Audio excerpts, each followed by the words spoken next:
Hi, I'm Abigail West, reporting tonight with Ansley Bunch. Hi, I'm Ansley, and tonight we'll be discussing the effects of underage drinking and why teens should wait until 21 to drink.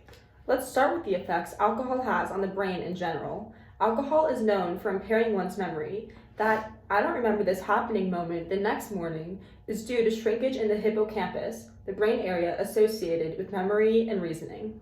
Of course, the shrinking typically occurs with 4 or more drinks, depending on how often a person drinks, their age, sex, and family history of alcoholism are all factors.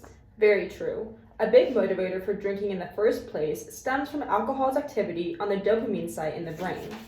The dopamine generates pleasurable feelings, which you then begin to associate with having a drink.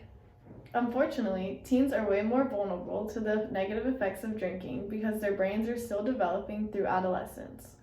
Drinking during this age makes teens more susceptible to loss of motor skills, coordination, and overall brain function. Correct. Alcohol is actually a depressant, which means it slows the function of the central nervous system. It causes those things you mentioned because it blocks some of the messages trying to get to the brain. The younger you start to drink, such as age 15 or 16, the more at risk you are for long-term effects. One of these is thiamine deficiency. Thiamine, also known as B1, is a nutrient required by all tissues in the body.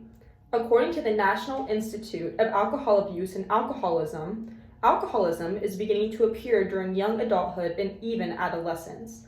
Alcoholics are at a high risk for not only thiamine deficiency, like you mentioned, but also for disorders such as Wernicke-Korsakoff syndrome. This syndrome is both short-lived and long-lasting. Many Wernicke-Korsakoff patients are too confused to find their way out of a room. Doesn't that make you weary on the effects underage drinking could potentially have on adolescents?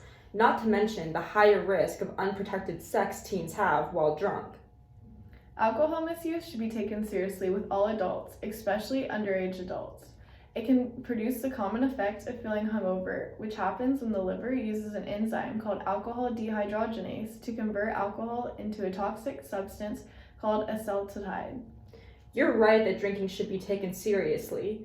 And to our viewers out there, we hope that you have learned that the truth is hard to swallow. Join us next week as we discuss the effects of global warming. Until then, good night.